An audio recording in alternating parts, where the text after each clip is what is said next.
Olá, amigos e amigas. Muito obrigado por acessar o canal Rami Oficina. Então agora nós vamos para a segunda parte da aula dessa semana do Vem Segue-me. Então nós estamos estudando Moisés, capítulo número 6. Então nós vamos continuar aqui a partir do versículo 56. E eu espero que você goste desse vídeo e das coisas que nós vamos aprender até o final da aula.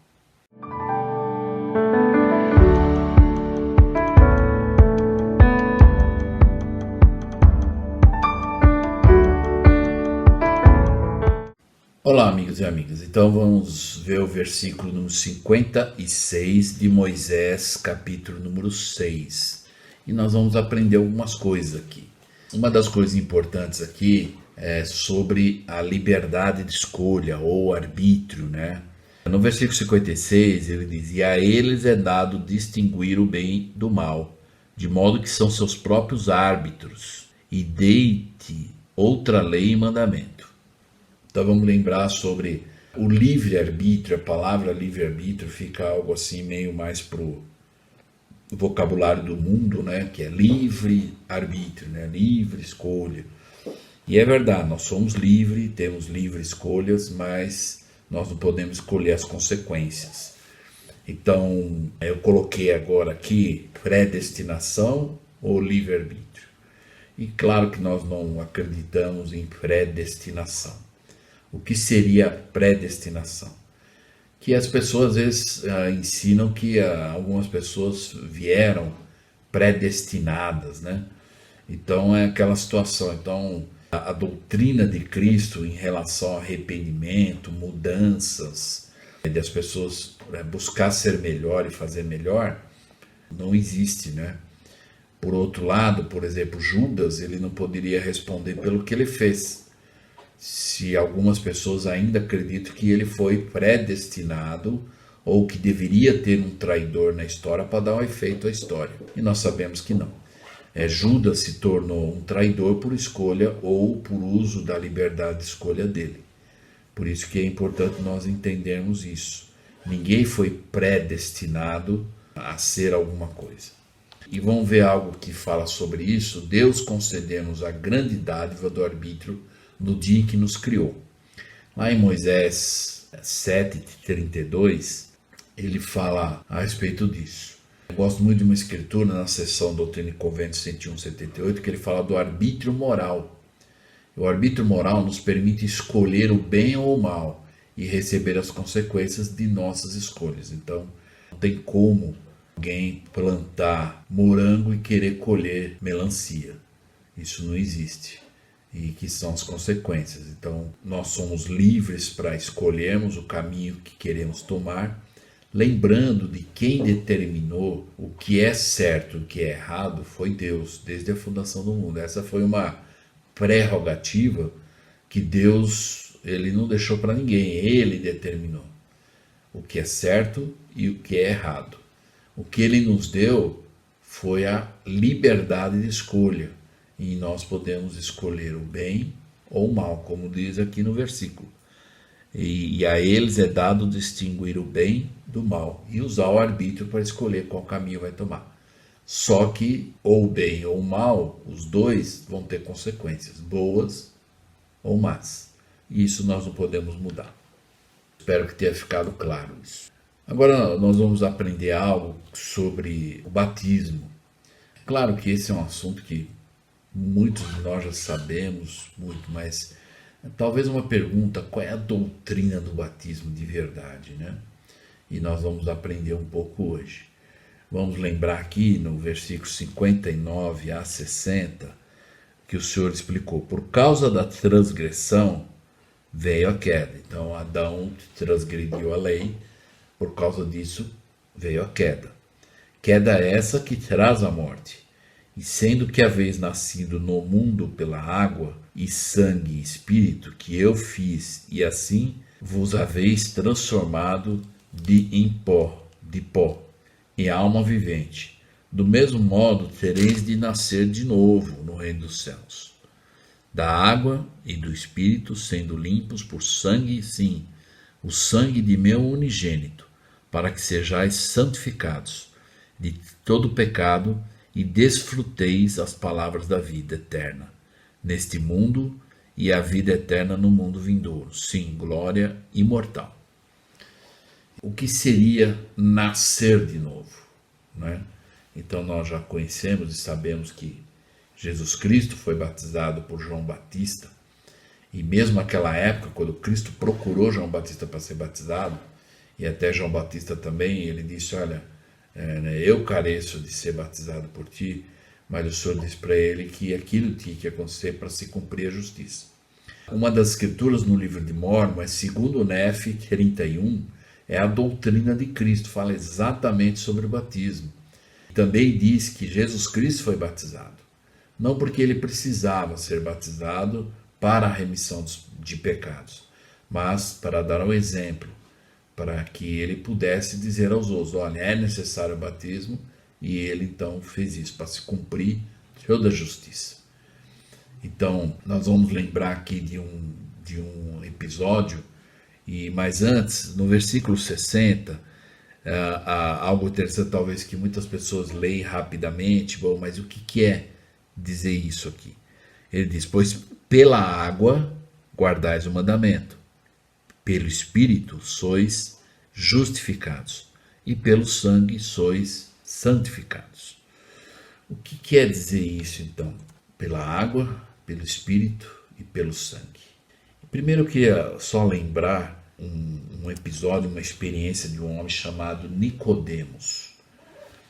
Então nós vamos ver lá em João 3, essa experiência de Nicodemos, e vamos lembrar que Nicodemos, ele era um homem justo, ele era um homem bom, apesar de ele ser membro do Sinédrio, e ele admirava Jesus Cristo, ele gostava dos ensinamentos de Cristo, mas ele também não queria se colocar numa situação difícil com os judeus lá no Sinédrio. E o que aconteceu foi que, na verdade, Nicodemos procurou Jesus Cristo à noite, no horário que talvez ninguém ia ver ele indo lá para falar com Jesus Cristo, aqueles judeus que não gostavam de Cristo. E em João 3, no versículo 1, diz, e havia entre os fariseus um homem chamado Nicodemos, príncipe dos judeus. Este foi ter de noite com Jesus e disse-lhe, Rabi, bem sabemos que és mestre, vindo de Deus, porque ninguém pode fazer esses sinais que tu fazes se Deus não for com ele. Então é interessante que o Nicodemos talvez acompanhou muitos ensinamentos de Cristo e as coisas que ele ensinava e tudo, e houve um impacto nele. Porque ele disse aqui, olha, isso tudo que você fala e faz só poderia acontecer se Deus realmente estivesse com você. E aí Jesus respondeu e disse para ele, na verdade te digo, aquele que não nascer de novo não pode ver o reino de Deus. Então é interessante notar aqui que aí ele fez a pergunta, nascer de novo? E Nicodemos era um homem inteligente, era um homem do Sinédrio, mas ele não entendeu. Para ele, a visão espiritual dele era muito limitada. E então Nicodemos disse para ele, como pode um homem nascer sendo velho? Porventura pode tornar a entrar no ventre de sua mãe e nascer, para nascer de novo? É isso que ele quis dizer, né? E aí Jesus respondeu, na verdade te digo, que aquele que não nascer da água e do Espírito não pode entrar no reino de Deus. Aqui já no versículo 3, ele fala que aquele que não nascer de novo não pode ver o reino de Deus. E da água e do Espírito não pode entrar no reino de Deus. De tão necessário que é essa ordenança. E ele disse, o que é nascido da carne é carne, e o que é nascido do Espírito é Espírito. Não te maravilhes de ter dito, necessário vos é nascer de novo. O vento sopra onde quer, e ouves a sua voz, porém não sabes de onde vem, nem para onde vai. Assim é todo aquele que é nascido do Espírito. E Nicodemos respondeu e disse, como pode suceder isso? De uma certa forma ele falou, me ensina mais. Ele estava desejoso de saber. E Jesus respondeu e disse, tu és mestre de Israel e não sabes isso? Na verdade te digo, que dizemos o que sabemos e testificamos o que vimos, e não aceitais o nosso testemunho. Se vos falei de coisas terrestres e não crestes, Como querereis se vos falar das celestiais? E ninguém subiu ao céu, senão o que desceu do céu, a saber, o Filho do Homem que está no céu. E como Moisés levantou a serpente no deserto, assim também é necessário que o Filho do Homem seja levantado. Então lembra que eu falei no vídeo anterior sobre a importância de nós podemos identificar um protótipo, né, no Velho Testamento. O que é um protótipo? Tudo que nós estudamos no Velho Testamento, nas outras escrituras, tudo tem a ver com o que Cristo fez ou o que ele faria. E aqui, como ele mesmo deu exemplo, quando Moisés hasteou ou colocou a serpente na haste, aquilo representava Jesus Cristo crucificado, ou seja, isso ia acontecer com Cristo.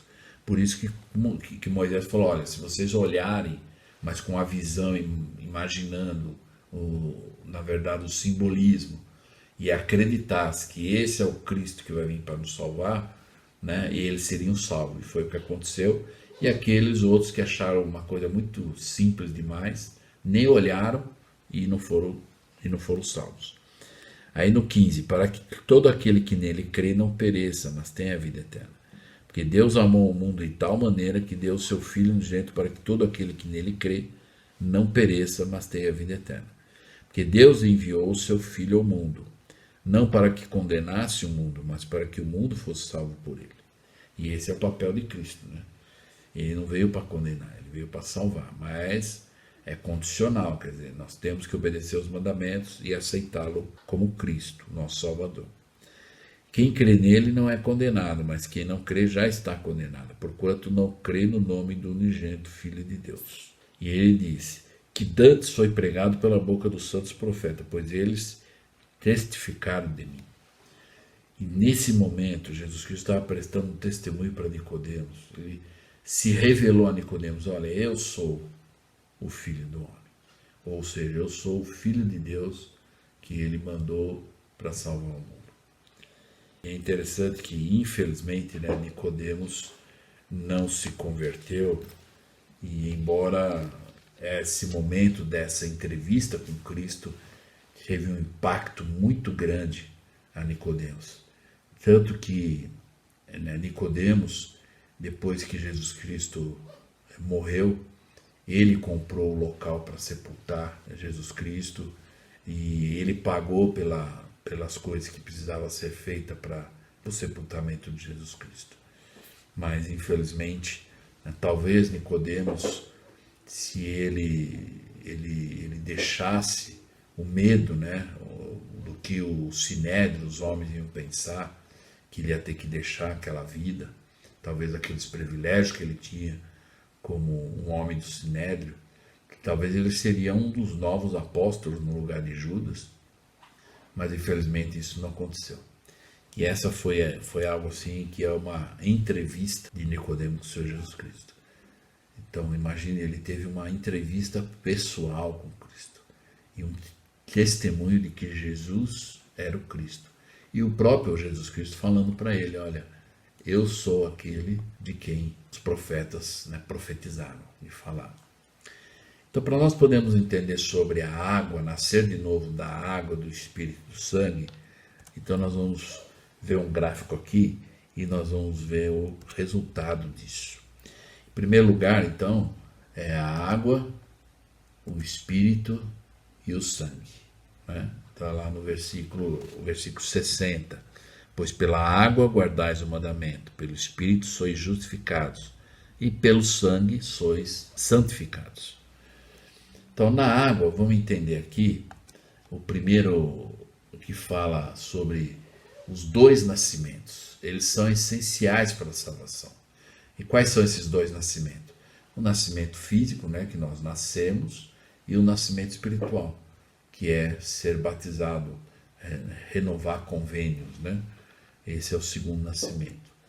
Do Espírito é a justificação. Ser justificado é tornar-se justo ou livre de culpa e pecado. Depois ele fala do sangue, que representa a santificação, como ele diz aqui no versículo 60. Ser santificado é ser digno da vida eterna e da glória imortal. E aí qual é o resultado disso tudo? nós sermos deuses ou nos tornarmos como Deus, significa que na ressurreição teremos progênie eterna, vidas eternas. Lembra no vídeo anterior, onde nós vimos quando Adão disse para Eva, quando ela disse, olha, mas se eu comer aqui, o pai disse que nós vamos morrer. Ele, não, certamente não morrereis.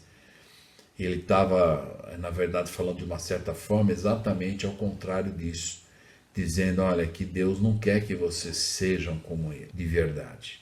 Mas a verdade é essa, se nós fomos obedientes, fomos justificados, santificados, vamos nos tornar como Deus. O que seria a água, então, nesses dois nascimentos? No nascimento mortal. Então, a água acontece esse momento quando nós estamos no ventre da nossa mãe, a criança está no ventre da mãe, que é o feto na água, né? E todo nascimento mortal, a criança é imersa na água, no útero da mãe, né? No útero materno. O espírito, por sua vez, é o espírito de Deus. Nós viemos, foi o nosso momento de chegar. Agora, no momento determinado por Deus, o espírito entra no corpo. Às vezes tem pessoas que falam, quando é que exatamente o espírito entra no corpo de uma criança no ventre da mãe? Então as autoridades da igreja dizem que ninguém sabe. Alguns às vezes tentam arriscar, dizer, foi a primeira vez que a mãe sente a criança mexer ou chutar, mas ninguém sabe exatamente o momento. Mas tem um momento que é determinado por Deus que o espírito calma a vida naquele corpo, né? E pelo sangue, que o sangue é vida. No parto a mãe perde e na criança começa a fluir o sangue nas veias, que aí ele se torna um mortal, né? Então esse é o nascimento mortal. Sem essas coisas, água, espírito e sangue, não há vida, nem nascimento e nem mortalidade. Já no segundo nascimento, primeiro esse é o nascimento mortal. O segundo nascimento, que é o nascimento espiritual, nós vamos ver lá que é o batismo. Então no reino do céu, o nascido em Cristo é imerso na água. Então nós já sabemos que as pessoas que são batizadas, elas têm que ser imergidas, o corpo totalmente, né? Representando a morte de Cristo, um simbolismo, um protótipo da morte de Cristo, e quando sai da água, a ressurreição de Jesus Cristo, né? Do Espírito, então, após o batismo, nós somos confirmados membros da igreja e recebemos o dom do Espírito Santo.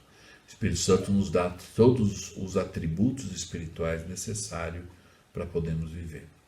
Do sangue, então, como nós aprendemos, hoje em dia não é mais feito sacrifícios de animais, então hoje são os convênios sacramentais. Na mesa do sacramento é um simbolismo do corpo de Cristo e o sangue de Cristo, né? Quando nós partilhamos do sacramento, nós renovamos o nosso convênio. Então esse é o momento que nós temos que entender esse simbolismo. Então esse é o renascimento espiritual. Então esses são os dois nascimentos, mortal e espiritual. E se nós somos agora buscar entender um protótipo, o que isso tem a ver com Cristo, tudo isso. Então a água, por exemplo, vamos lembrar que em João 19, 34, registra lá, que jorrou a água do seu lado. Os homens, na verdade, perfuraram o lado do corpo de Cristo e nesse momento saiu água. Do Espírito, então, Cristo cedeu o Espírito voluntariamente.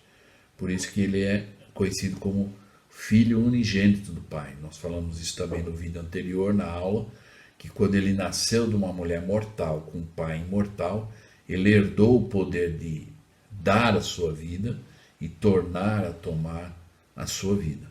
Então ninguém matou Jesus Cristo, ele se entregou voluntariamente. Porque senão esse tipo de sacrifício não seria aceito se os homens tivessem poder sobre Cristo, né, para matá-lo. O sangue, então nós sabemos que lá no jardim de Getsemane, Jesus Cristo então suou sangue pelos poros. O sangue é vida, é a força vital ao nosso corpo mortal. Por isso que quando nós ressuscitarmos, como diz as Escrituras, carne e sangue não entram no reino de Deus. E é verdade. Por isso que na ressurreição apenas vamos ressuscitar na carne, mas não vai ter mais sangue correndo no nosso corpo, porque vamos nos tornar imortais. E o sangue é o que nos faz sermos mortais, termos doenças e etc. Então isso tudo, qual é o resultado então? O grande sacrifício expiatório. Na palavra em inglês é muito interessante, expiação, atonement. Interessante, o at é uma preposição, on quer dizer um, e mente é normalmente com as palavras em ação, né? Então, expiação é o ato de nós nos tornarmos um com Deus, com Cristo. Então, nenhum homem mortal e natural poderia ter realizado expiação. E como Cristo não foi um homem natural, por isso que foi aceito. Lendo lá o capítulo de Alma 34, Alma 42, nós vamos entender isso. Né? Que a justiça não aceitaria esse sacrifício se fosse de ave, de animal ou de um homem qualquer, natural. Então, como Cristo não era um homem natural, e ele era o Filho de Deus, não tinha pecado nenhum, então foi aceito pela justiça. E porque no julgamento a justiça vai reclamar a criatura. E por causa da expiação, se nós nos arrependermos e aceitarmos Cristo como nosso Salvador, a expiação vai nos ajudar ou nos salvar e nos resgatar. E a justiça vai dizer e vai aceitar isso, porque o próprio Cristo é que vai dizer se a pessoa é merecedora ou não do sangue expiatório dele, devido ao arrependimento, claro. Então, eu espero que esse gráfico possa ter auxiliado e ampliado a nossa visão em relação à doutrina, né, do batismo, principalmente, e para nós podermos entender sobre o que é nascer de novo. Quando o Senhor disse é necessário nascer novamente, então há dois tipos de nascimentos: o nascimento mortal, quando nós nascemos, do nosso pai e nossa mãe, e o nascimento espiritual, que é no batismo. E isso tudo tem a ver com o que Jesus Cristo fez por nós, que foi o ato maior, ou o propósito maior, porque ele foi enviado à terra, para nos resgatar através da ordenança da expiação. Então espero que vocês possam ter gostado e lembrar então que a próxima aula, né, o próximo vídeo, nós vamos estudar a aula número 5, que é da semana do dia 24 a 30 de janeiro. E vai ser o livro de Moisés, capítulo número 7. Ok? Então eu espero que você possa ter gostado desse vídeo e espero que eu possa ter ampliado a nossa visão compartilhando esses meus estudos pessoais. Então muito obrigado e até o próximo vídeo.